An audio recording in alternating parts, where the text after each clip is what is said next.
This is Where Did the Road Go? Our aim is to explore the fringe, to be true skeptics and question openly, to investigate the paranormal, bring light to the dark corners of history, and give a voice to the shunned of science. We deal in mystery and the important questions that these subjects bring to light. What is reality? Who are we? And why are we here? Join us on the web at wheredidtheroadgo.com for a full show archive, links to all our social media, upcoming schedule, and much, much more. Now, join your host Soraya on this week's edition of Where Did the Road Go? And despite being a day after Halloween, I consider this our Halloween show. Because it's still Halloween weekend and people are still celebrating Halloween. And welcome to Where Did the Road Go? And tonight we have back, one member of the Finger Lakes Ghost Hunters, Peter. And we have Lorna back as well, who is sort of a member. Not really. A helper, an assistant. She helps quite a bit. A leader sometimes. Right. How have you guys been? Great. Excellent. Busy. Busy. Well, busy's good, right? Yeah. Halloween time, everybody wants you to do seminars. And we just posted the seminar you did at the Ovid Library as well, if people want to go to the YouTube channel. Okay, cool. So that was pretty good. Yeah. Aside from some of the mechanical difficulties. Yeah, we had a lot of problems with video. So. But no one's going to see that because I just edited it out, so it's nice and smooth. That was interesting with the kids, too. Yes, yeah. The kids were highly amused by the fact that someone was swearing in one of the videos, too. Yeah. And we try to keep all that out, but some of it pops in there. But the kids were pretty interested with the past lives. The one kid thought they were from World War I, and he said, I'm really attracted to that. I really feel like I died in World War I. It was pretty... The kid was very intelligent. So that was pretty interesting conversations. You don't think you're going to have that with a middle school right. kid, and they were pretty... They always amaze us. But at the same time, a lot of kids will remember past lives up to a certain point. Right. And like I've said before, I put more faith in that than the hypnotism. Right. Because a kid's just not going to know that information. With hypnotism, they could be pulling it from their unconscious, as well as being... you're looking at it like you don't agree. I don't. Well, it's hard. I'm not saying that it can't be real. What I'm saying is we can't... It's harder to prove that it's real. Well, I actually think this actually depends on the hypnotist, because I've watched shows and watched hypnosis done on television, or they've actually planted seeds. And now, when I did the hypnosis here, there was no seeds planted. No, there definitely wasn't. And I didn't direct them. I let them stop the calendar where they were ready to stop, and you spoke to them afterwards, and they actually had no recollection. And I know James wouldn't have created what you were getting out of him. It wasn't him making it up or pretending like he was hypnotized. He was genuinely hypnotized, and he was genuinely freaked out, too, afterwards. Did he watch the video? He did watch the video, and that also freaked him out. Yeah, because he didn't remember. I was wondering if he watched it. So. Yeah, he was. It definitely creeped him out a bit. Yeah. I think because he was saying all this stuff and had no memory of it. He was watching himself do something he doesn't remember doing. Especially Amish guy when he was a farmer. Yeah. How do you pull that up? And people can also see that on our YouTube page. If you go to wheredidtheroadgo.com, just click on the YouTube link. It's back from, I posted it in September at some point. Yeah, okay. So not too far back. I thought that was a pretty good one, actually. It was. Oh, definitely. But looking at hypnosis, because I also look at hypnosis in the way they do it with alien abductions. It seems that sometimes the mind will pick up what it thinks the hypnotist wants to hear, even if you're not planting seeds. Like, you see what I'm saying? Like, it's harder to verify unless you get dates that they can definitely pin down. Even then, you can't say that they weren't exposed to that at some point in their life. What was exactly. the one? Kansas City or something? I thought you got some. Yeah. You did. You got names and dates. We couldn't find any information on any of them, unfortunately. Yeah. Aridea tried for a while on the most recent one, and then the one before it, and she couldn't. I mean, the thing is, records at that point aren't so easy to find either. They're hard, yeah. Unless the person was famous. Right. Because we realized the one life he had said he was a writer. Yeah. But it had not been published, and it was about a year or so before James was born. So I'm assuming that was probably the end of that person's life, and if he hadn't been published by then, there's no reason to expect that there would be anything published by him anywhere. Exactly. I like that he was drawn to California for some reason, and his first life came up. He was from California. Yeah. The first life. The first one back, To me, that was kind of interesting. So that's true. Yeah. I thought that was kind of not coincidental. Do you ever feel like people are just faking it when you put them under? Oh, no. I totally make sure that they're under. Okay, all right. She did a whole study with Ithaca College students, and when they were under, it was pretty amazing, the responses. And these were actually students that had the whole thing of when you're dead, there's nothing else, there's no such thing as past lives, just like there's no such thing as ghosts or spirits that roam the earth, So, working with them with past life regression was completely awesome. Yeah, and it goes against their belief system, which definitely lends some credibility to it. Oh, yeah, because of the fact that they would have never, ever, ever said what they had said. Or I was also just corrected. The past life was 8 years before James was born. Oh, okay. Mm-hmm. So, but still not very far before, depending on how much time there was between lives. Yeah. Exactly. And what is time? Right. That whole concept within the realm, and the different dimensions. There really is no time, right? What could be 100 years for us could be just a matter of seconds for them, or vice versa. So. And I think Jane Roberts Seth, when she channeled Seth had said that time is simply what your brain can process at one point. Exactly. Yeah, and that made a lot of sense, because if you're having a lot of fun and doing a whole bunch of stuff, time flies. But if you're just sitting there, not doing anything, time slows to a crawl. So it does give you that relative sort of subjective, if your brain is doing a lot of activity and it's at its max, time moves faster. Exactly. So I found that just to be such a simple but obvious statement. So have you done anything other than with the hypnosis? You've done the past lives, you've helped people with other stuff. You've never done any of the UFO stuff, have you? Actually, no, I have actually done some of the UFO stuff, and I find it really kind of amazing. And I do kind of look for underlying things that it's like experience that could have happened, and then the way that media and so on and so forth projects itself, it may kind of add in together.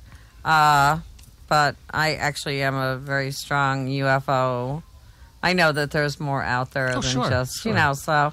Well, so it's like, some of it, it's just like the whole paranormal field, I mean, we go out there and it's, is it over-exaggerated?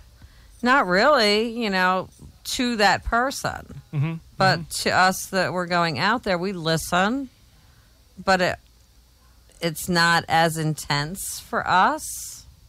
As it is for the homeowner or the person that's living there that's experiencing it, So, because it's like I said, you can take that little mouse and he can be chewing. Mm-hmm. As the clock is ticking, he gets bigger and bigger and bigger and bigger. And the next thing you know, you have a New York City giant sewer rat, So it's like...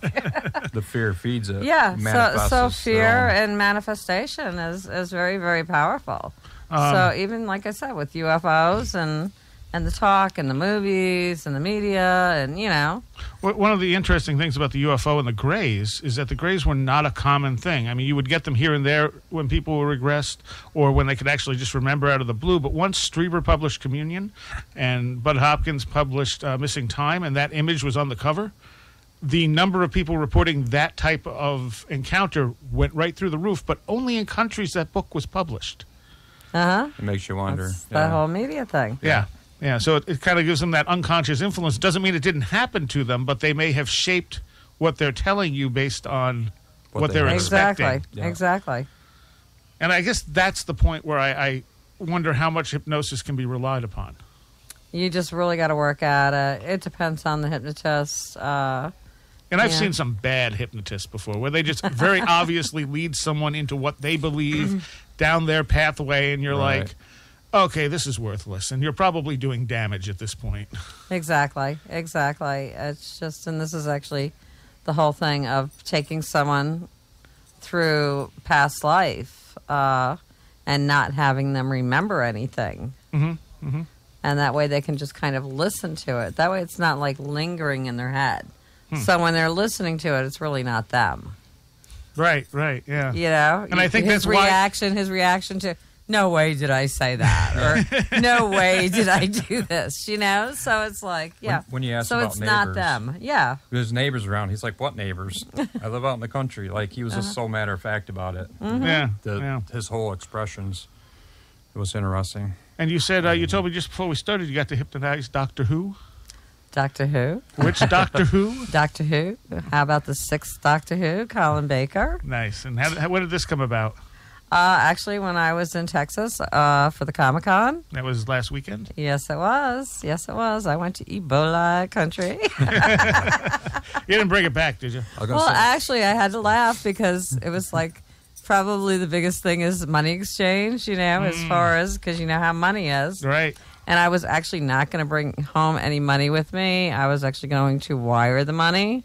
But heck, most of it had been in my bra all day long. So it was like, I figured what the heck, I just bring it home and share it. No.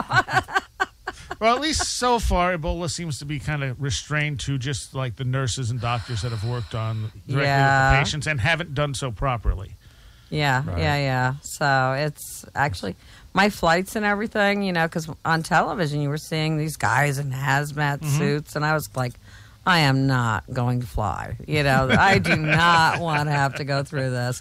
I don't want to meet these people in hazmat suits, and yeah. Right. So yeah, it was definitely. But no, it was. It was good. Didn't see any hazmat suits. Security was great. Actually, the planes weren't as crowded. Well, yeah, that's a plus. That's true, yeah. So it was actually a nice trip. I mean, it's probably the first time I've flown to Texas that I actually had all 3 seats. You know? I hear that about Egypt now too, because Egypt is, you know, going through all its political turmoil. But crazy, yeah. The people who go there to look at the different ancient sites, they're like, "There's no tourists. It's fantastic." Yeah. That's So, true. You know, There's positives to it. exactly. Now, so how did the whole thing with Colin Baker come about? Actually, Colin, when he had gotten off the plane and everything, and we were having dinner, he was having some issues, and I says, "Do you want me to hypnotize you?" And he's like, "Well, can you do it?" And I was like, "Of course I can." I says, "Don't you know both of us have something in common?" I says, "It's called time." I says, "The only thing is I don't need a Bobby booth to do it."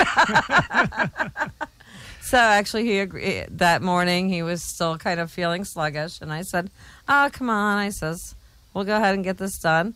And we were actually with the news crews, and they decided to film it. So it actually made major news. Nice. And yeah, it was pretty exciting. So you didn't pass life regressive? No. I didn't want to. No, that's okay. That would have been interesting. I could have. So, you headlined the Comic-Con down there. Yes, I did. I did the Liberty Theater, which was totally awesome.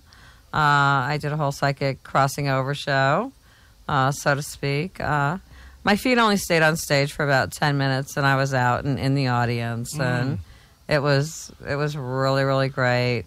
On Saturday, I did a lot of handshaking and, you know, kind of giving people messages throughout the crowd and hanging outside and just freaking people out. So it was a lot of fun. George Jones, he's the head of Jericho Tours down there in Tyler. He actually is the person that put the Comic-Con together. This was his 2nd year, and I haven't gotten an exact number, but Holiday Inn was totally nervous because the amount of people there. Really? It was unreal. So next year when the Comic-Con hits down there, I got a feeling that they're going to have to go to a much bigger venue. It was just completely amazing. Oh, that's awesome. And it's awesome to get that kind of exposure. Too bad you don't have a book. I tell her she could write a full book. I have to laugh. That's, you know, we joked around just before we got on air. It's like, oh yeah, you know, you could. I could have anything I wanted. It's just like I just don't have. I'm comfortable, you know. Right. Well, it's like all right. I'm comfortable. I don't know. Maybe the time may come where I'm just, you know, want to get out there and push it a little bit. But no, I'm comfortable. I'm trusting the universe. Okay. Right. Fair enough. That is the best way to proceed. So have you done a bunch of investigation? We had you here at the end of August. Yeah, we've had some. Trying to think what we did. We've had some contacts, and we haven't done a lot, but we usually in October it's all seminars. Right. And people want us to do, seminars and talks. So that's kind of eats up your time. That's basically. And we did that one way out there towards Lyons. Yeah, went on out there. In Phelps. Yep.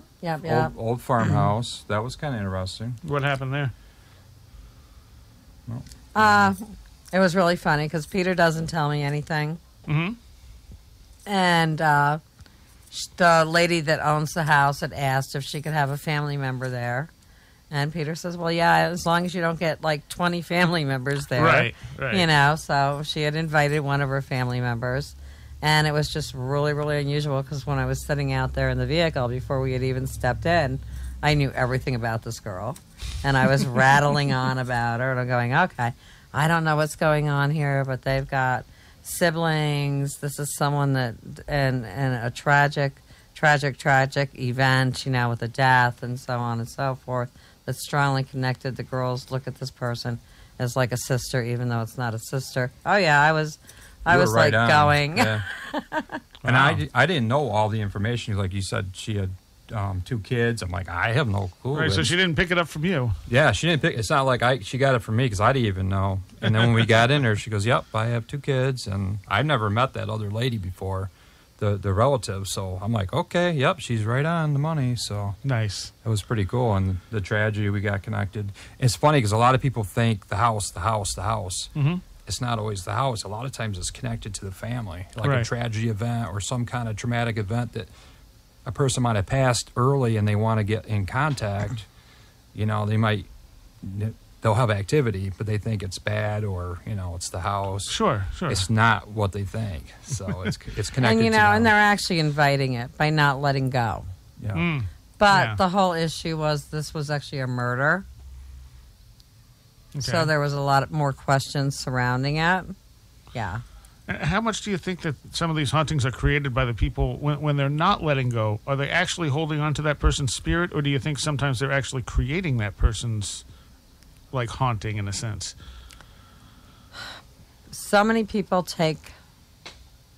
we'll say the word death, okay? And I really don't like using it because it sounds so final. Finally. Right. But they take death so hard. Mm-hmm.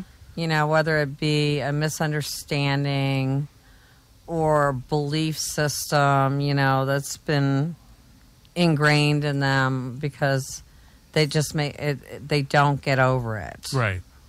And it's like, we're born, we breathe, we live, and the body expires. That doesn't mean the rest of us expire, and some people just don't get that.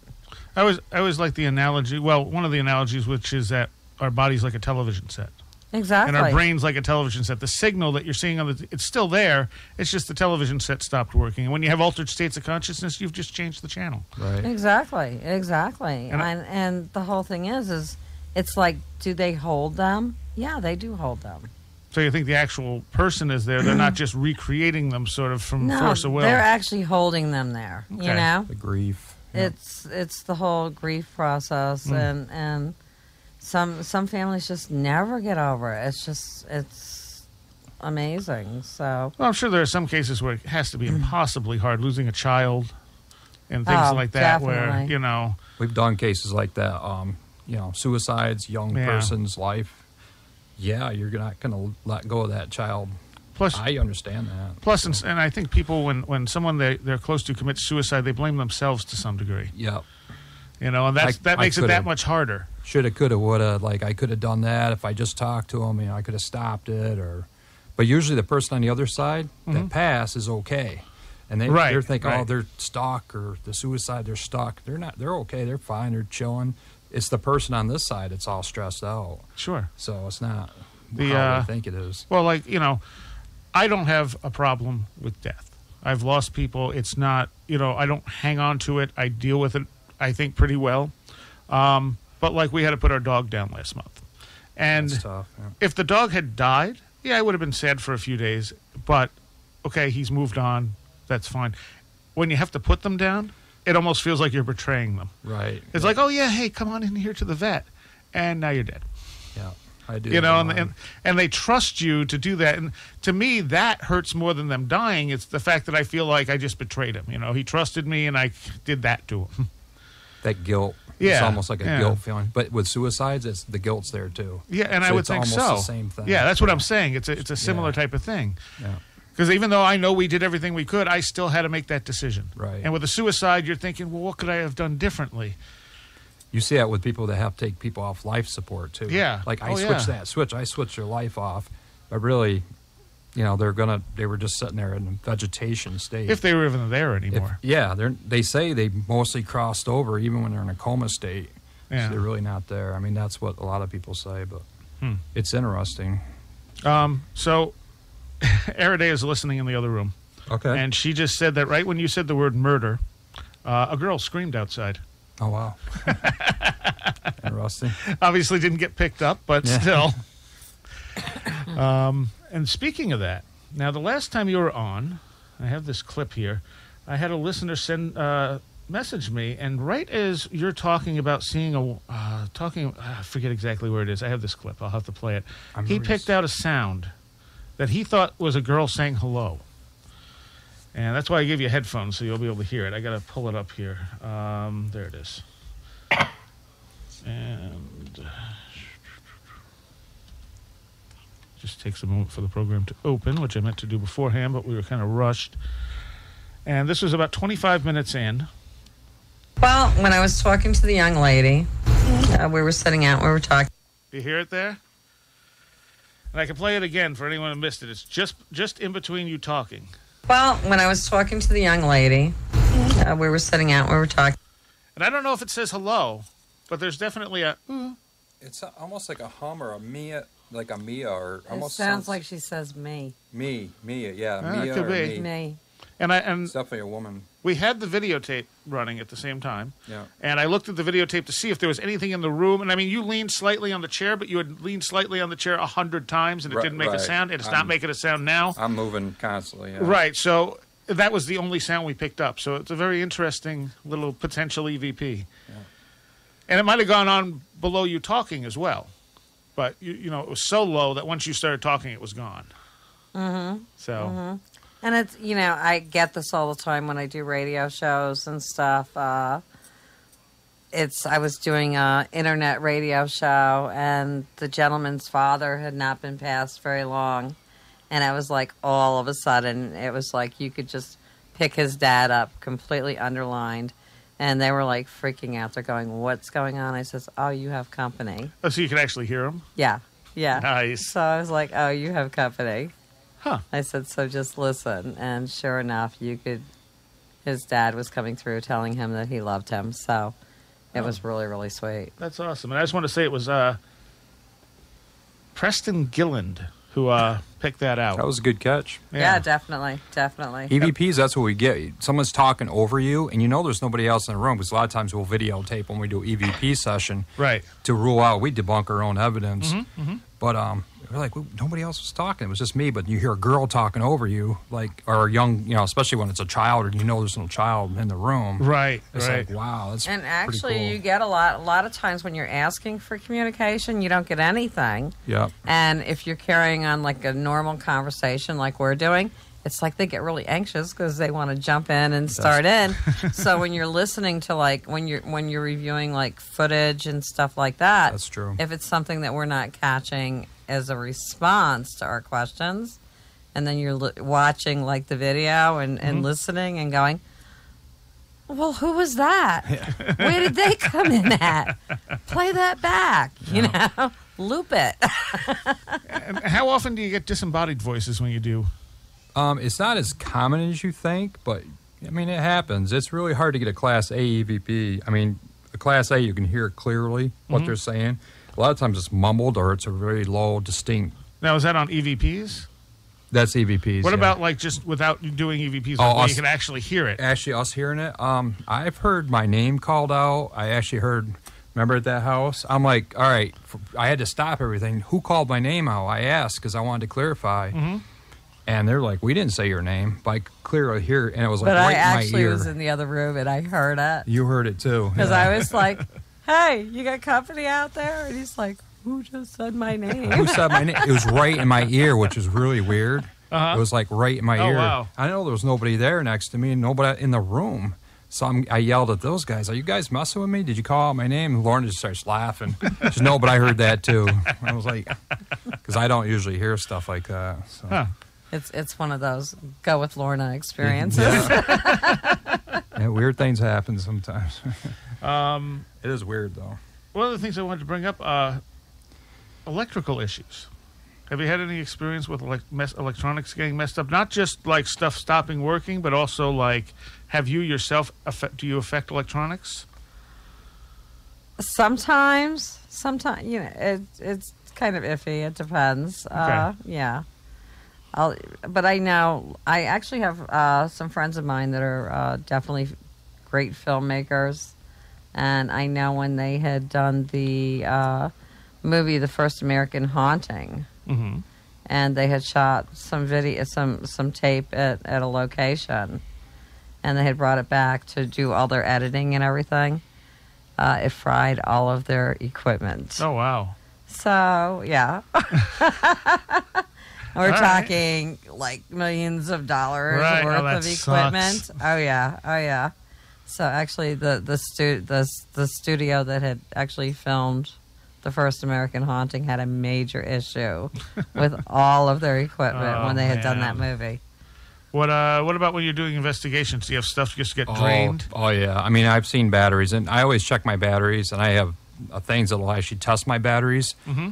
And you know they're good when you go there, and all of a sudden everything's drained. You can actually see the battery draining down on the machine, and all of a sudden everything's drained. It's like, what the heck? And I'll check my batteries, and it says no juice in it, so I'll switch the batteries out. A lot of times when I get home, those batteries are back to normal. So because I'll check them again. Yeah, I was like, why are they working now?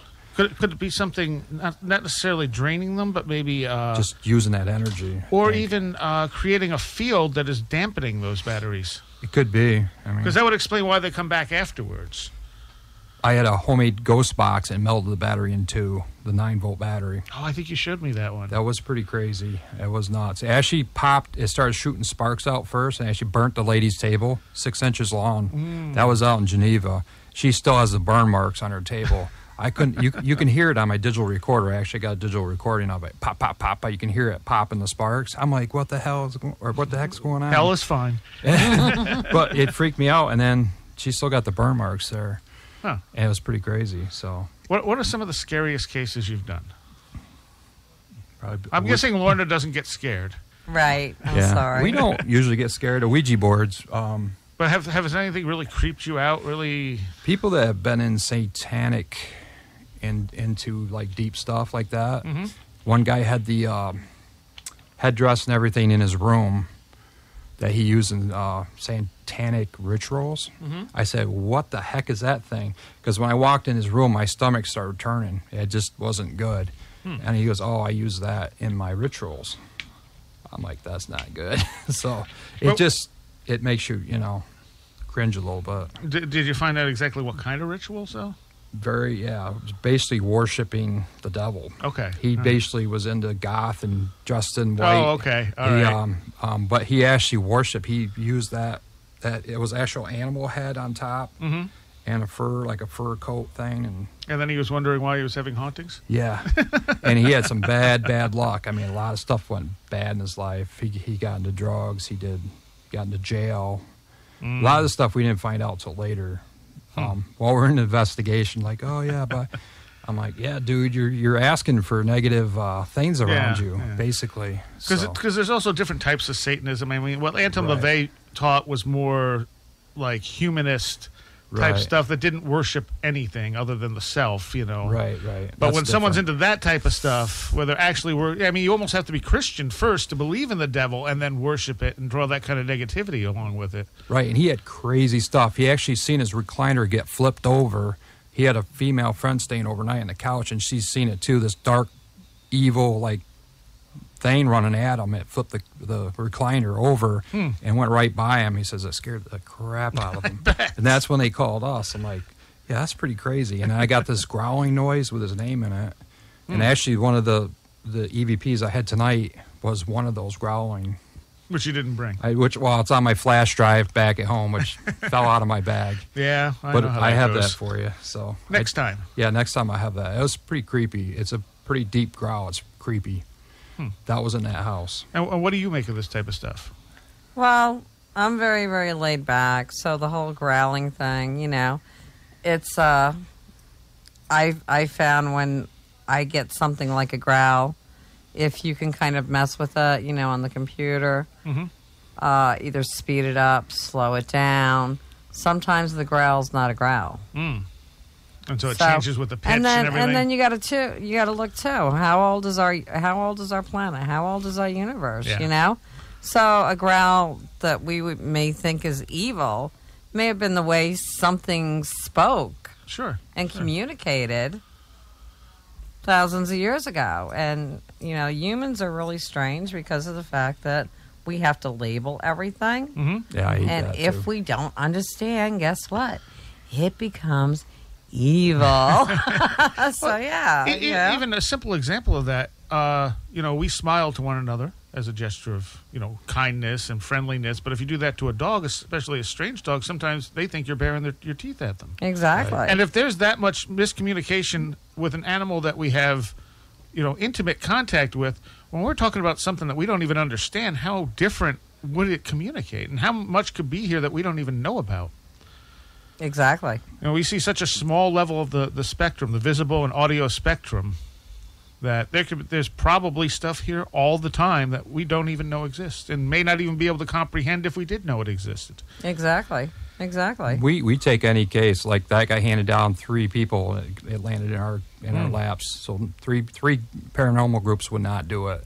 Really? Yeah, just because of the stuff he was into and stuff. I'm like, yeah, we'll do it. I mean, if we can help him, he's doing better now. So we try to keep in contact with people. So well, that's good. And make sure they carry on and get out of We try to steer them in the right way. Yeah. And it's all about educating people what not to do. So do you think that he summoned something up, or do you think that he created something mentally from these practices? Could have been either one. He could have summoned. I mean, like I said, I got a bad feeling when I went in the bedroom. That's where all his stuff was at. But it's. And do you think he created something? He could have. Definitely.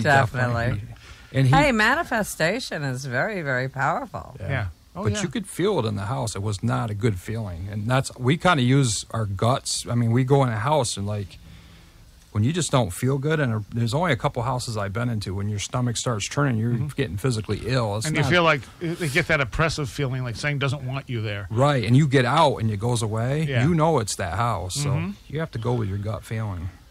Right. So. And I got to go ahead and add to this, because when I said manifest, okay, humans are very, very powerful. We use how much of our mind, like very minute, but some people that can actually focus and manifest and project.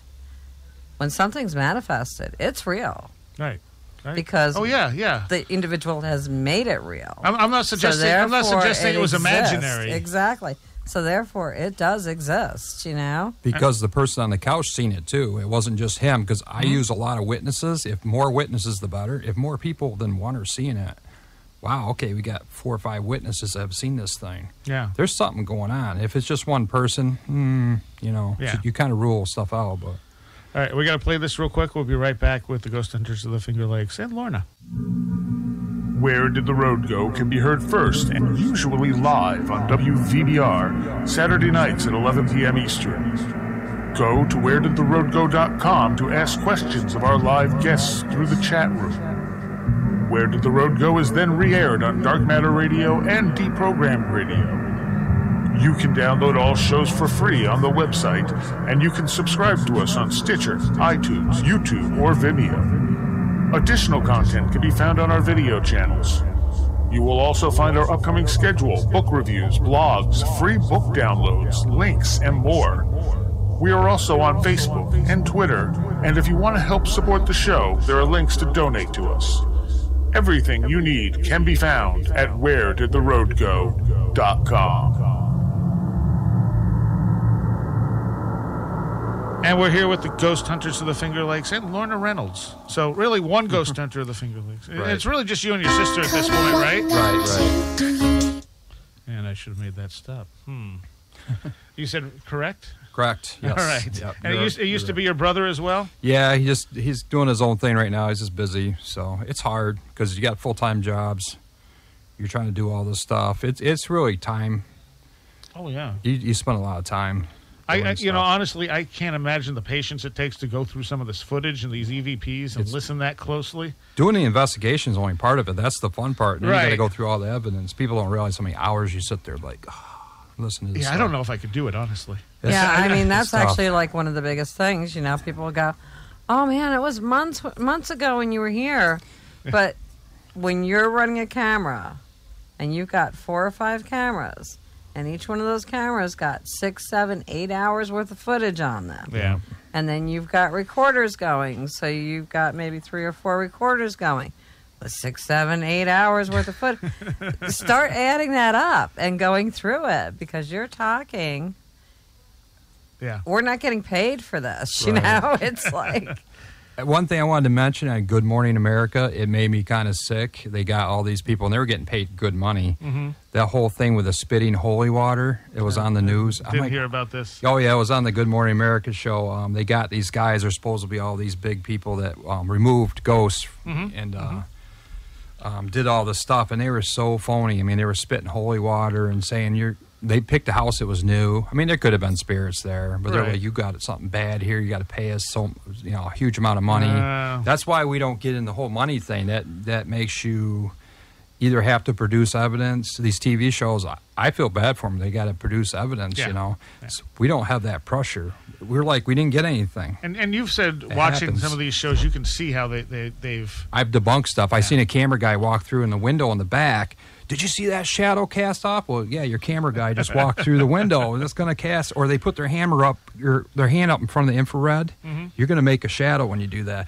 Look at that shadow. Like, you just made that with your hand. So I debunk it. And sometimes you wonder if they're doing it intentionally, or if the producer or the editors afterwards are going, no, I'm going to leave that in. I'm not going to, because it's more exciting to leave it in. Yeah, I've talked to producers. They wanted they actually did some of our investigations. I can't really tell who did it, but they were trying to get me to come on air and talk about the case and lie about it. I'm not going on national TV and lying about anything, so I won't do it. So, And I know, like, it seemed like when Ghost Hunters started, being the first one, they would have cases where nothing happened. Right. You know, they would show you what they did, and they got nothing, and they moved on. And it wasn't always that exciting, but it was interesting. And I didn't get the sense that they were faking anything. Right, yeah. But once Paranormal State came along, and Paranormal State really bugged me. Yeah. Because not only did Paranormal State seem like they were faking stuff, but there was at least one case where the girl looked like she had schizophrenia. Yeah.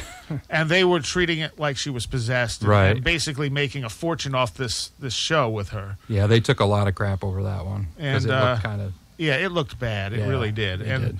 you know, Ghost Hunters. I enjoy Ghost Adventures because they're funny, and they go into the history of the place they're going into, and I think that's interesting. They are Sometimes funny. Yeah. and they do get some interesting stuff. But again, there have been times where I've gone, okay, Yeah. you know, that looked really fake, and maybe it wasn't. But when Ghost Hunters did I think the last one they ever did live, Yeah. it was pretty obvious Grant was faking stuff, Yeah. that Jay was getting annoyed with him over it. Yep. Yep. The And whole coat thing with the thing pulling back. Yeah. It looked like something was attached to his coat. I don't know. I wasn't there, but it did it twice, the same And then exact. You know how hard that is to have exact same thing tugged 2 times? And then Jay went over and looked like he pulled a wire free and said, okay, let's see if it does it again. Yeah. You know? Yeah. We weren't there, but. No, but when you watch it, it's hard to, and especially being live, they couldn't really cover it up too easily. Right. And then shortly after that, it looks like he left. He did leave after that, yeah. Because after that point, I stopped watching that. He did come back. He just did an episode with him. I heard that. Yeah, I did But I felt like, okay, I can maybe understand why he's doing it. Yeah. But it makes the show completely useless at that point. There's pressure there, and there's producers pressure I know the producers. I've talked to TV producers. They want that, and they want you to do anything, tell you anything.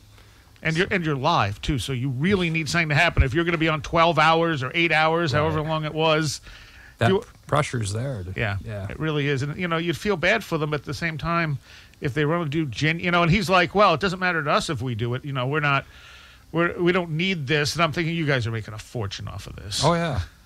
And people with the dust orbs, they kill me. And they get it. Look at this camera. I got thousands of ghosts. I'm like, yeah, it's dust. And they get so pissed off. I'm like, dude, it's dust. You know, the light's flashing. You're catching. Well, I moved around. Yeah, you just created dust and you took a picture of it. And you used the flash to make sure you got right. The flash reflects the particles, or moisture does the same thing to water. Mm-hmm. I'm like, it's like, because we take thousands of pictures. We see it all the time. Yeah, so. yeah. Well, what's interesting is over in the corner here, we have our cameras around the building. Yeah. And there was one of those cameras one week where you were just seeing tons of spots moving in front of the camera from left to right. I went in there. There was no breeze. There was no nothing. I couldn't see anything. Right. So I have no idea what it was. Unless there's a fan on, because we've seen fans. There was not a fan on. Okay. Like I said, there was not a breeze in the room. And we're watching it, and my co-host on the last exit is going, it's orbs. There's ghosts. I'm like, I doubt that. Yeah. But I still can't explain what I'm looking at, you know. I refuse to jump to that conclusion. Right. But it was weird, and I've never seen it before, and I've never seen it since. It was just that one night. Yeah, but we've had the voice box going in there, and you're definitely active here. Really? Yeah. I've wondered that. I've picked up a few things. Yeah, you're definitely here. active here. Yeah. So, What did you get from the voice box? She thought Lou or something. She heard L and Lou and some names. She was out there listening to it. So Telling us- she could probably tell, yeah. It was actually telling us that there was a boy. Help the boy. Help boy, yeah. Outside. They kept saying outside, the boy outside. The boy outside. So it'd be interesting what the Ouija board would say. Oh, yeah. Oh, yeah.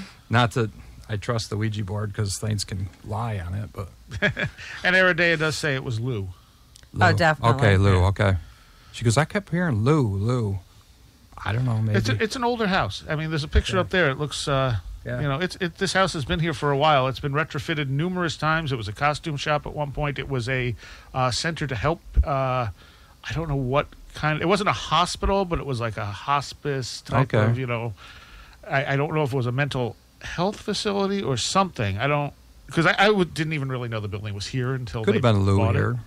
Who knows? Could have been what? Could have been a Lou. A man named Lou. But I'm saying the building has enough history and has changed enough times that it wouldn't surprise me. Right. The original building we were in back in the 90s, that was severely haunted. Okay. You would be sitting in the booth and you'd see someone walk across in front of the window, and someone would be like, who else is here? No one else is here. Yeah. And it would happen so commonly, and everyone saw it, and it was just like, there's, you know, whatever. Shadow people. Yeah. We get that with like extremely haunted places, the shadow people. I've seen them in full black.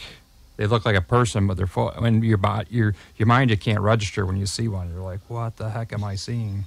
It's weird. She said that it said L.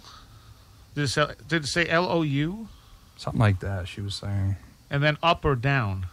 Yeah. Which it does say that sometimes. That's my homemade ghost box. I made that. So interesting. Now tell me about the Ouija board. You were saying about your wife. Yeah. Our family's always been interested in Ouija boards, and my grandmother had a Ouija board. But long story short, I thought I'd buy one. So Craigslist had one for sale. Mm-hmm. I went, picked it up. I put it in my closet, and I didn't tell my wife because I'm like, I didn't want to worry her or anything. So that night, or just say wee hours in the morning, 4 o'clock in the morning, all my electronics started going off. I had a bunch of Halloween little props, and they were motion activated or sound. And she started shaking me. Did you hear that? All the Halloween things are going off. I go, it's probably the cat. The cat's in the bed with us. It's right here. I'm like, okay, that made me wonder, you know, like, cause was it the Ouija board that I just brought home that night or that day? So, and she also heard a whoosh in her ear, like a shh, like a right in her ear. I'm like, ooh, okay. Is that the Ouija board you brought with you? Yeah, that's the one right here, and it's really old. What'd you think, about 1950s? About sometime in the 1950s.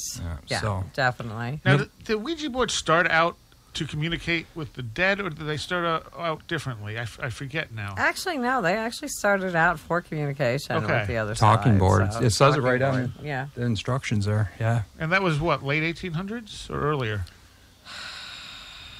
I would say it had to be late 1800s. Okay. Definitely. And then they got really popular during the spiritualist movement, didn't they? Oh, definitely. Yeah. Yes.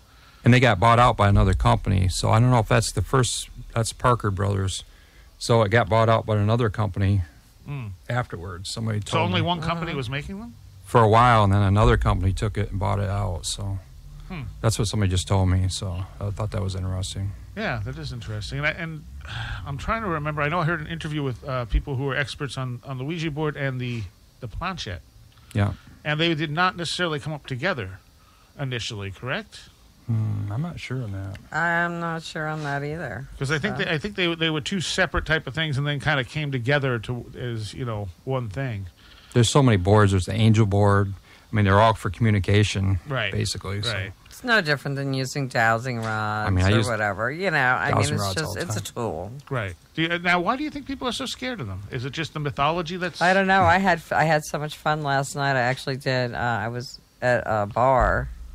I was asked to come and do readings, and I actually brought my Ouija board.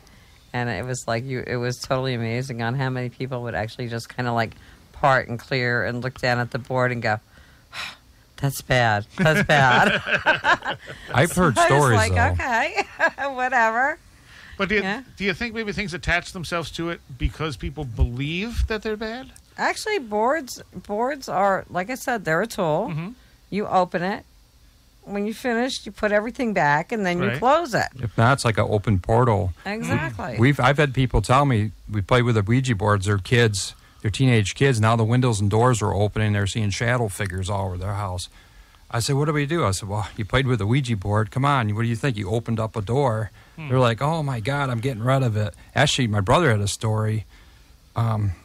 His kid played with a Ouija board in the cemetery, walked home, went upstairs, and said, give me a sign if you're here. All the lights, all the fuses blew in that house. There's old barrel-style fuses. All popped. Every single fuse in that house. I think that counts as a sign. Yeah. She went screaming downstairs, and he got rid of the board. That was gone. I mean, that scared the crap out of them. I bet. They heard all the fuses popping down in the basement.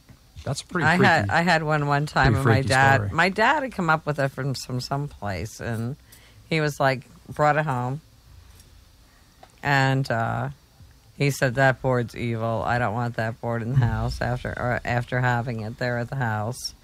So he had put it out in the garage. And I was helping him clean the garage. And he says, oh, Dad, where'd you get this board at? Oh, I forgot it was there. That board's evil. You don't want that board. Get rid of that board. And I had to laugh because I was actually going out with this guy. And I had stuck it behind the seat of his truck. And it actually kind of turned out kind of cool because I really didn't like him afterwards. And I got to thinking about 2 weeks later. I says, oh, heck, that board's still behind the seat of his truck. Left it with him. Yeah, well, there you go. I've heard some bad stories, though. One girl said she used it, and she'd have this guy, like greasy hair, just appear after she played with the board and just stand by her bed for like 6 months, and she would not sleep. And she was only she was young, like 12 years old, so guess what? It scared her. Yeah, I bet. So that was pretty creepy. So you can open up. I really love the stories that come off the Ouija board. Oh, I hear all of them. Oh, us girls are playing with the Ouija board. And I'm only going to live to be 16. This is going to happen to me. The board said that I'm doomed. And, and it's really amazing because a lot of times they do only live to be a certain, because of the fact that they believe it. Manifested it got seated, you know? Yep. So it's like, but yeah, it's I've heard some good stories off of Ouija boards and experiences. And we actually found our dog with a Ouija board, so our lost dog. But it was my grandmother, which was psychic, was playing with it. And it's like go up on like Bald Hill Road, way up. It was like 5 to 8 miles away, or like it was a little puppy. So we're thinking it's been gone for 2 weeks. No way. And it said green car. So they drove up around this road, and guess what? The puppy came out behind a green car. Nice. So yeah, it's a pretty great. But my grandmother was playing, which is very psychic. She could see. Right. So was it her or was it the board? Right. But Well, she was using the board as a tool, obviously. Right. Exactly. But that's how we found the little puppy with the board. So. And you collect them, don't you? Yeah, I do. But you can close them, which is good. Yeah. I mean, because when they're open, and can anything come through? It's just like opening up a door, in a house. You're opening up a door within a dimension of portals, through time. Now, is it the design of the board, or is it just that people are focusing on the board in that way? The focus. That's what I thought. Okay. It's the focus. That would have been my guess. It's the focus. Yeah, because you can make your own. I actually messed around. I took a plain backer board and wrote yes, no, and put the letters on it, and the thing worked great. It was giving me all kinds of weird answers, so it worked just as good as a Ouija board. I paid a few bucks for it. Magic marker. It worked great. And like back years ago, women would actually, before they'd make their biscuits and stuff in the morning, they'd have their flour out and they'd make them in a Ouija board in the flour and use their wooden spoon for their little where to go there, and then they'd get their answers and throw the rest of the biscuit stuff in there and roll out their biscuits and get them cut, and no one ever knew. Huh, interesting. Have you dealt with any cases of like possession? Oh yes.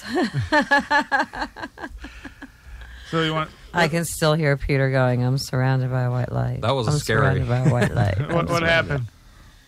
I remember vaguely. Maybe you talked about this last time. Yeah, actually we did. There was a Ouija board in that. Yeah, because there wasn't a Ouija board in that. But I had to laugh because I didn't catch the Ouija board until after I had cleaned the house. And I was like, I says, totally missed that Ouija board. I says, I think it's up in your closet. It's like surrounded by something with like cloth around it. And she was like, oh my gosh, yeah, it's there. And she's like, I forgot all about it. And she brought it downstairs. The box was extraordinarily heavy, which told me that there was more in there than just a board. So I waited and took it outside and went ahead and opened up the box and cleaned it. So, yeah. The cold air coming off it was crazy, though, because it was like 85. It was it was a hot summer day. And she goes, put your hand over the board. And it felt like an air conditioner, like cold air was coming out. Yeah, I saw the video of you Did putting you see your hand that? over it. It was freezing. My hand was, I can't explain it. Like, what do you think happens with the possession? Do you think something's actually taken them over? Do you think there's maybe something mentally that is happening? And this is actually another place where hypnosis comes in really, really handy, because being able to separate and communicate with whatever else is there, being intuitive, knowing whether it's lying to you or not is like really a blessing in the long run. Right. So it's you kind of know when you're communicating, because you can put the real person on the back shelf, pull the other one up forward, and just kind of open up that door to communication. Ask it normal questions like, what are you doing here? Right. Why are you here? What's your purpose here? And then I kind of have to go to work. So have you seen cases where it could just be like a dissociative disorder, or do you generally find them to actually be spirits happening? A lot is a disorder. Could be a traumatic event too, attached to the person. And some of them are actually very, very real as far as like just an external existence type of thing? Exactly. I mean, I got that one. I don't think you've got it. I'll have to have Peter get it to you. And it's the one that I call the frog girl. That was pretty crazy. Yeah. This girl's very, very into the whole paranormal thing. And she was basically living it every moment at her house. Everything was being filmed, even when she was sleeping at night and so on and so forth. And she was just an open door for this. She had a couple of very, very bad tragedies in her life, huge loss. And it was amazing on what she had absorbed.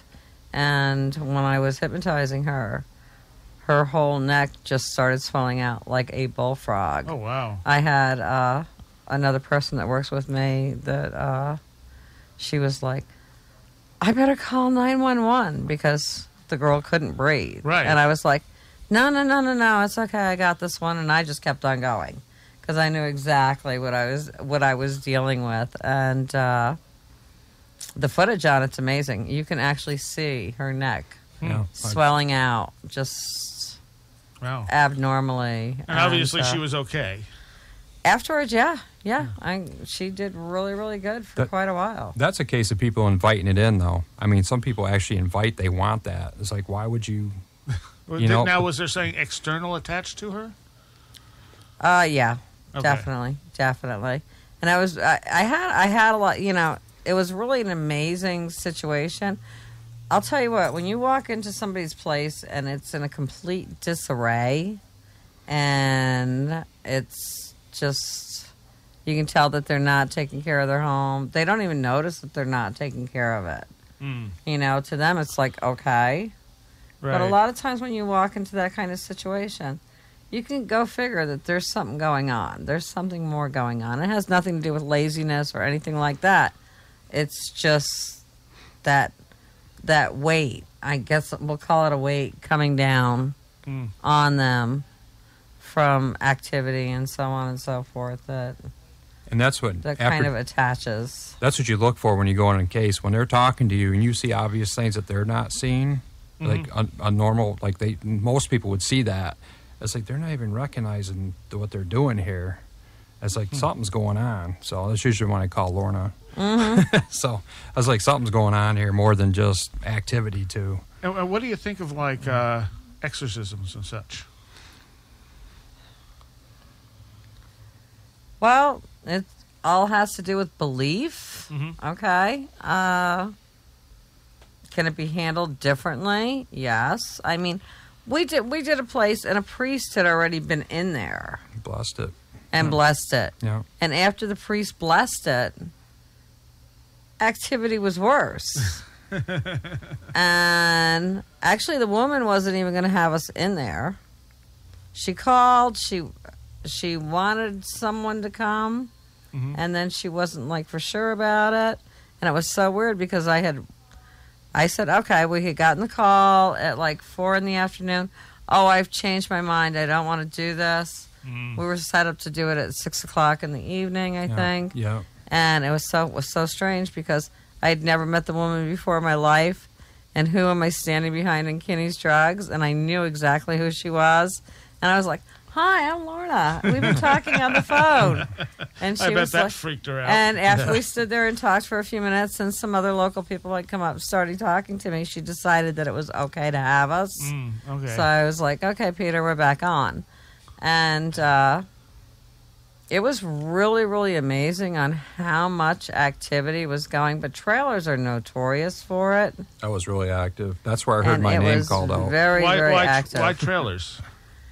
I don't know if it has to do with the metal underneath and just different combinations of the metal used in the electrical systems. But they just seem to be a huge draw.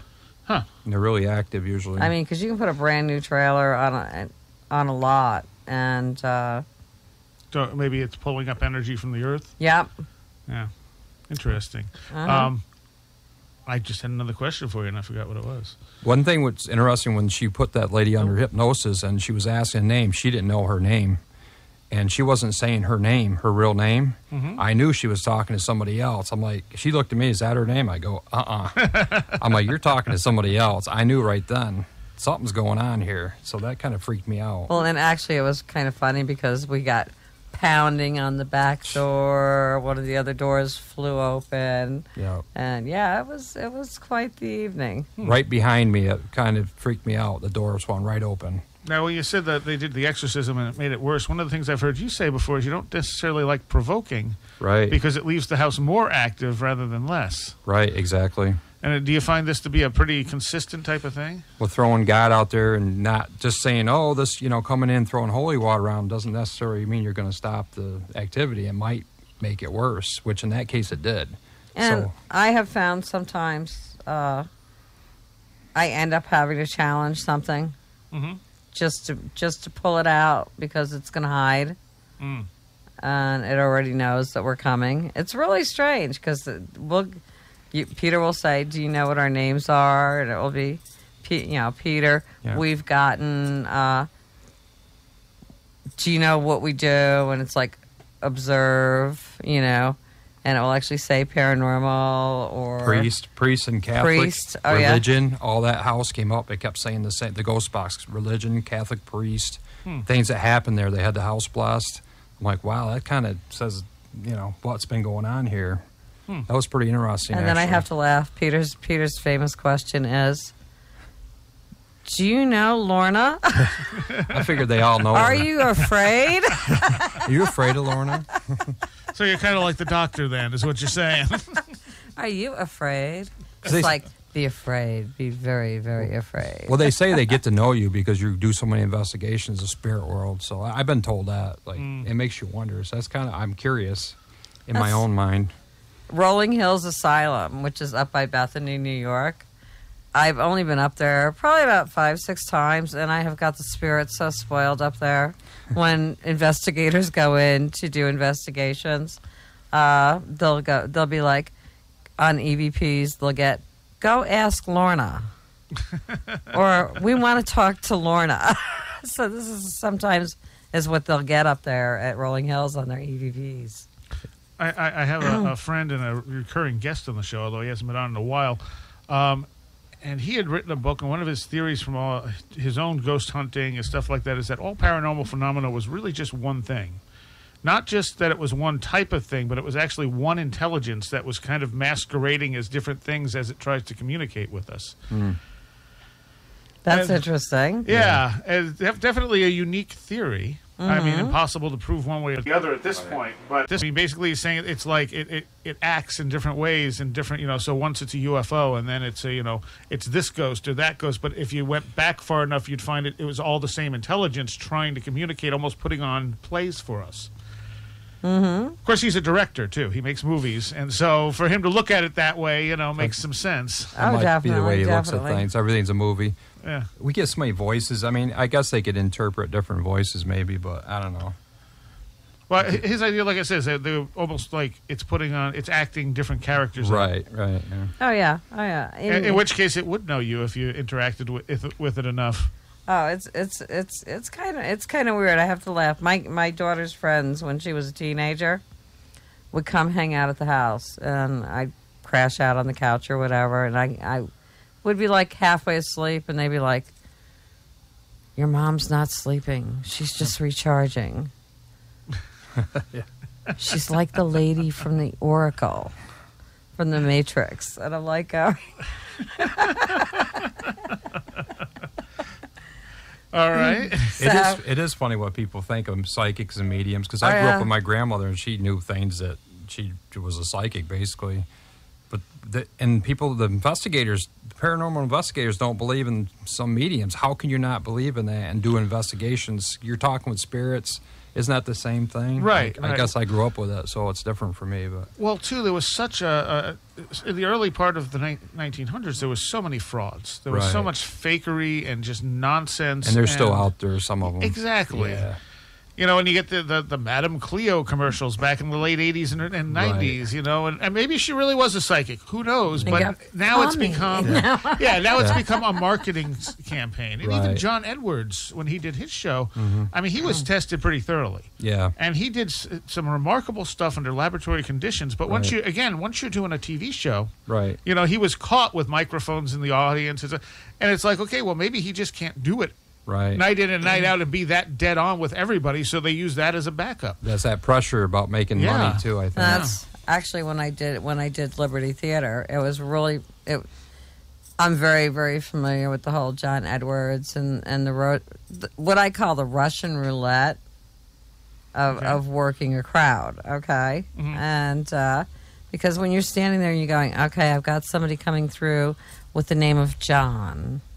Well, you've got like 10 people out there out of maybe 400 people in the audience going, it's like, you know, so this is, and, oh, well, I can see that he passed, his passing was unexpected. Okay, then you've narrowed it down to another half. Oh, my gosh, you know.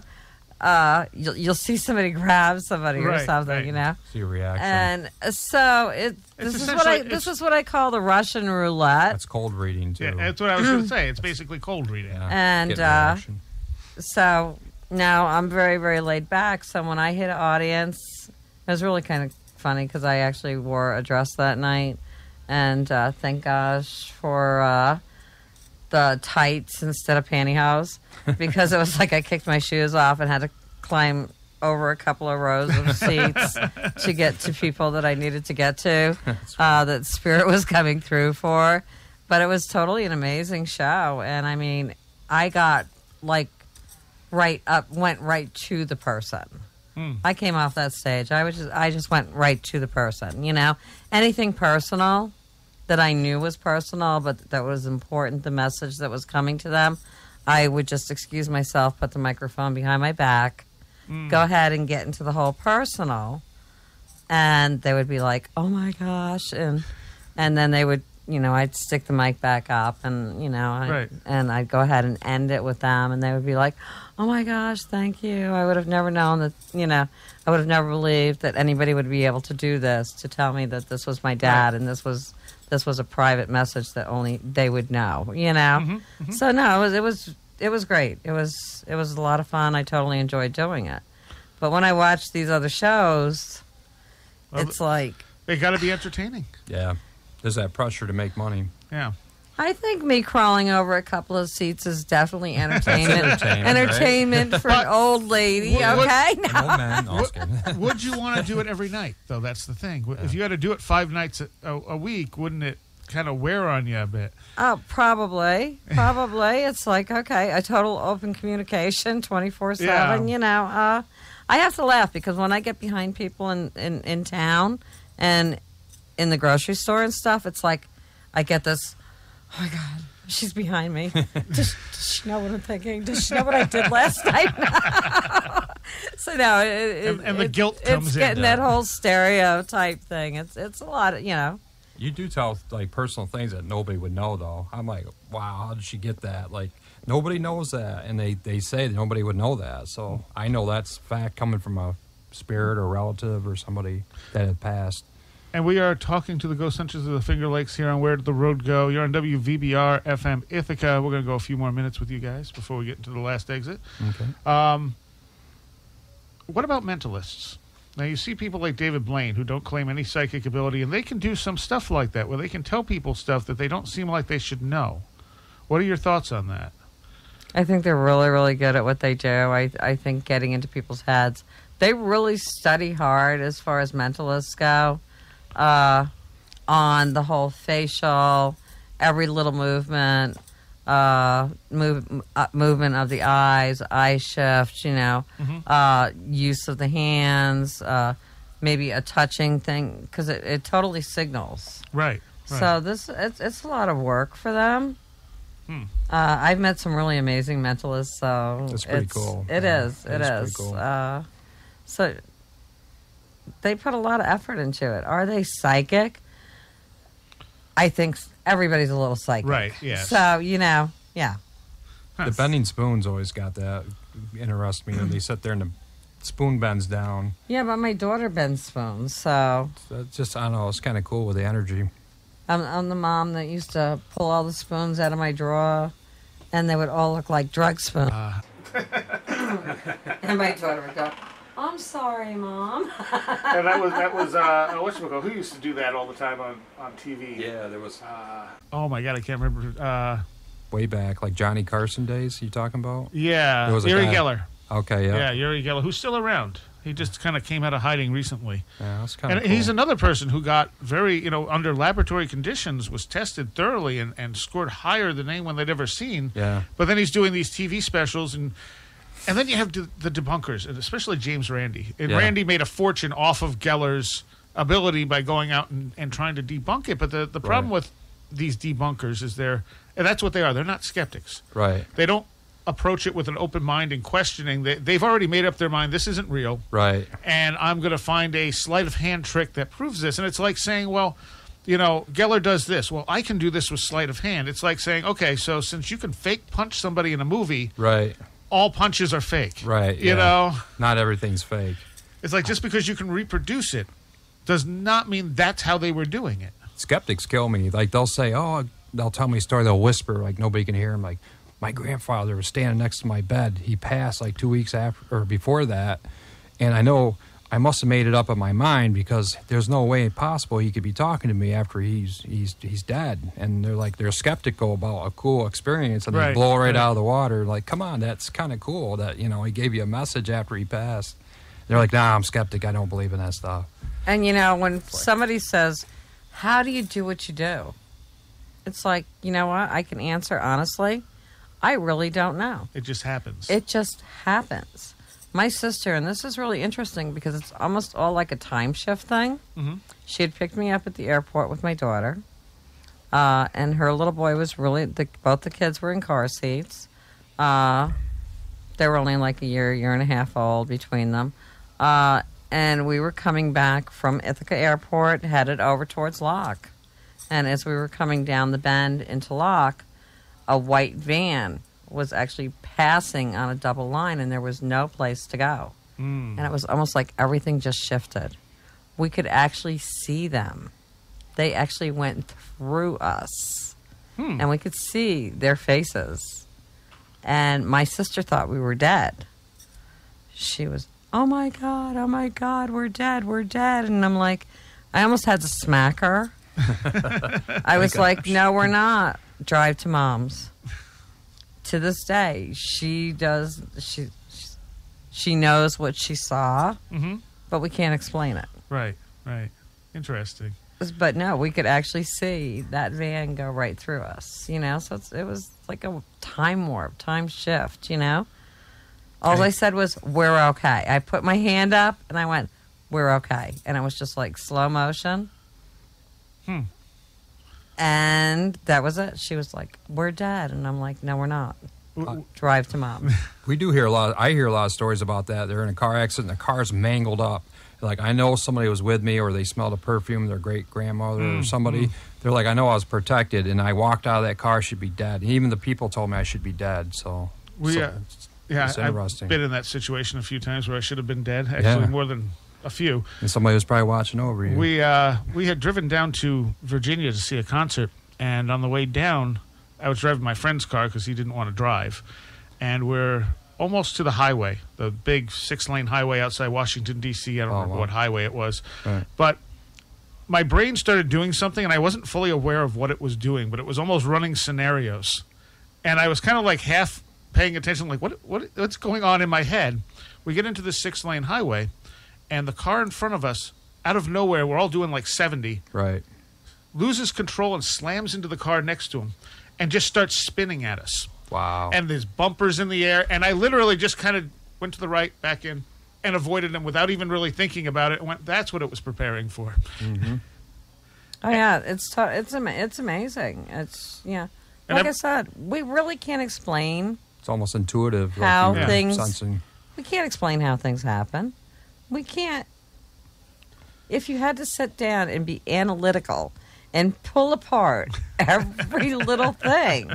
Could you imagine? Yeah. I hear the stories all the time, and like that, though, that I should be dead, or someone came out and it, like, I wouldn't be alive if that didn't happen. I mean, look at government experiments and everything with time. Yeah. And the whole perception. Mm-hmm. Yeah. Look at the Pegasus Project. Now, that was in New Jersey. Which is the Pegasus Project? The Pegasus Project was all about time travel. Okay, I'm not familiar with this. Oh, really? Yeah. Okay, 1950-something, the government set up a project in New Jersey called the Pegasus Project, and it had to do with time. And actually, this is probably where the movie Stargate actually came off of. Okay. And they actually used one of the scientist's sons, and I can't think of his name. I'm sorry. That's but all right. You can go look at it. Actually, he speaks a lot today at different colleges and so on and so forth about the project itself and his experiences. And he even came back with a pair of boots on his feet because he had lost his shoes going through time. And he came back with a pair of boots on his feet from like the 1600s. He was actually found in photos in historical photos. So I have heard of this. Okay. Is this also the guy who claimed that he went back to like Lincoln's assassination? I don't know. I haven't really followed it a whole lot. The only reason why I know about it is because I'm a Jersey girl. And they actually brought it to like our auditoriums when we were like kids in school. They had came in and did a whole talk on time and that's cool. And I would think it would be more top secret. No, it wasn't top secret open. at all. It was actually very, very open. Wow. Huh. It was very, very open. So I told Mom, I says, gee, I wonder what the heck, was going on with that, when I looked at it later on, because I remember them coming to our school. I remember them talking about the whole time thing. And, you got to remember, too, 1968 is actually when Doctor Who and the whole time travel thing started. So, awesome. Yeah. Well, let me ask you this. You do remote viewing occasionally. Yes, I do. Have you ever tried remote viewing like Mars or anything like that? No, I never try remote viewing. It I just just happens? remote view when I need to find out something. Yeah. So is it almost like sending out an internet request? Like you just think about something and you get information back one way or another? Oh yeah. I could totally do a walkthrough through somebody's house and tell you everything that they were doing before anything happened and exactly what their house looks like. I have no clue. She's done that with me many times. Now, does it always work, or sometimes do you just not pick up much? No, I pretty much always. Okay, all right. Yeah, I if it's something that's important to me and I need to know. I see. A case on a missing woman out of North Carolina. I actually did 16 hours here in New York. The woman came up missing Thanksgiving. I got a message from a family member asking for help, and it just completely clicked. I completely described her house, completely described her yard, I had it all the way down to who did it, where she was, and 16 hours. After 15 hours, I was on the phone with the search team and the woman's daughter, and the search team was actually fixing to leave. And I said, nope, you're only 10 minutes from your mom. Keep on going. Just keep watching for something blue with wood surrounding it. And did they find her? Yeah. Good. Yeah. I actually got a request in the Ovid seminar we did. I don't know. You were there filming, I think. Yeah. A woman asked about a woman that came up either killed or missing. And she asked about you. The woman who there was a girl ages ago right by where the Hilltop Inn used to be that I think was found dead in a field or something that's like what that. It was. And she was asking about you. Can she work on cases? I'm like, yeah, Lorna's worked on cases. But it's from like the 1980s. Yeah, it's back. No, it doesn't matter. Yeah. So it'd be interesting if you could work on that. And they just recently, apparently, interest has been in, people are frustrated because they never found out who did it, and they've been putting flyers up around Ovid asking about it. I do remember her asking you that. And that kind of interests me. I was going to And ask actually, sometimes the older cases, I had someone call me, and actually they're a colleague, and her cousin was missing. Mm-hmm. And I got everything that happened before her coming up missing, all the way down to it was cold. She wasn't dressed right. And I kept on feeling cold. I could feel her looking back at the home, And I was like, I'm not getting that she's crossed over. I'm not getting that she's dead. Okay. But she's cold. I got the grandmother on the other side upset with the family. And then we didn't talk, and 2 days later they actually found her, like, in a location where she could actually look and see the house. Oh, wow. She had climbed up into a tree stand, and she died of hypothermia. Oh, that sucks. So, yeah. Yeah, that's not good. Ugh. All right. Well, we're almost out of time. Where can people find you online? Ghost Hunters of the Finger Lakes. We do a lot of cases around here. That's .com. .com, yep. Yes. GhostHuntersTheFingerLakes.com. We've had some website issues. They better off probably calling me on the phone. Okay. My phone's on there, so it's probably better to contact me. And you have a Facebook. And my Facebook. We had a couple calls. Kind of interesting. We got a case possibly coming up. She's out of town right now.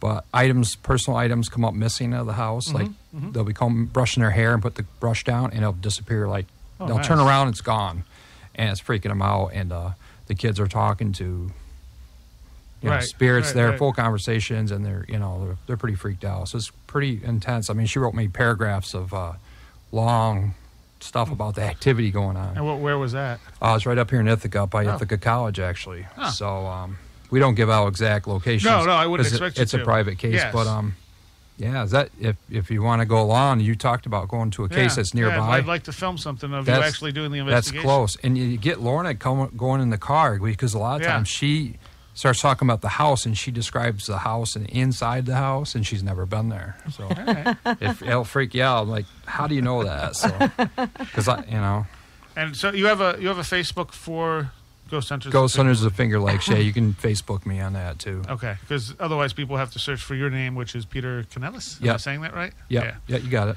Okay, and you're only on Facebook. Okay, yeah, I'm on Facebook, and they can call me at 315-224-8006 or text me and leave a message, and I'll get back with you, and yeah. All right, okay. And on Facebook, it's just Lorna Reynolds? Yep. Which there are probably other Lorna Reynolds as well. You know what I'll do? Actually, not too many. Not really? Yeah, not too many. When I post this, so if anyone's listening to the podcast, I'll put links to your Facebooks on there as well if people want to get in touch. Excellent. But sometimes it's better to call me because I'm very, very busy and I don't get on Facebook a lot. I was actually joking earlier and said, gee, I need to hire somebody to get on my Facebook. You are very busy. It's because I have been busy, and I really feel like I'm neglecting everyone. Because generally I at least post once or twice a day. Right. But I just haven't had the opportunity with everything going on. So, yeah, it's been kind of crazy. And I asked you earlier, and I'm going to go ahead. Oh, yes, please do. I just lost a very, very dear friend of mine, and she had actually helped out at the paranormal event that we had in Moravia just a few years ago for a little girl with CF, and which the little girl had passed away. But her and her grandson, Debbie Spencer, and her grandson Carl had helped out tremendously during that event that weekend, and Debbie just passed on from a car accident. And little Carl, I want to send you big hugs. And I want you to know Grandma's with you. And if you ever need anything, baby, you just call me. All right. This has been Where Did the Road Go for this week. I actually don't know who we're going to have next week. I have a few interviews. I just have to figure out which one is going to be best for next week. But go to the page, wheredidtheroadgo.com, and as soon as I decide, it'll be on our schedule. And we'll have you guys back maybe, I don't know, January maybe? Yeah, sounds good. We'll be having some cases, I'm sure. Oh, yeah, rock and roll. Anything else coming up that people should know about? Any seminars? Or? We're doing one for TC3. We haven't set a date for. We do a lot of college seminars, and, we got one. We're going to, I don't know if she set it up yet. I got to talk to her. That's about it. We haven't had a date set. We've done tons of seminars and stuff like that. But and Lorna, anything you have? Not right now. I'm just kind of kicking back and trying to relax. I do private parties and private readings, and I get a lot of travel in, so yeah. Okay. All right. Well, I thank you. It's been fascinating, as always. And we're going to end with Nightmares from Psyche Corporation, and we'll see you next week.